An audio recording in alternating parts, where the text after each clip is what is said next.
Watch carefully.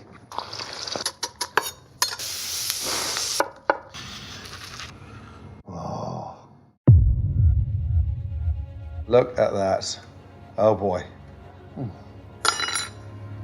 Fucking delicious.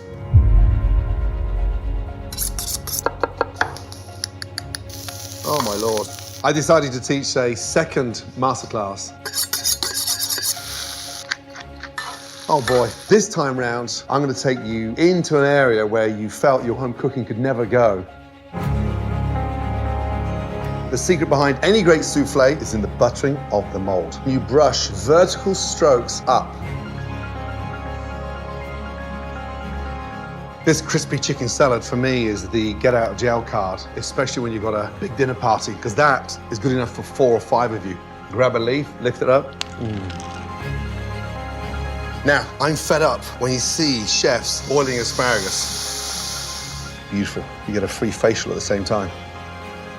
Cooking is a labor of love. Stay close to every step of the way. I'm going to teach you methods, secrets that I'm teaching some of the best chefs in the world today. I'm Gordon Ramsay, and this is my masterclass.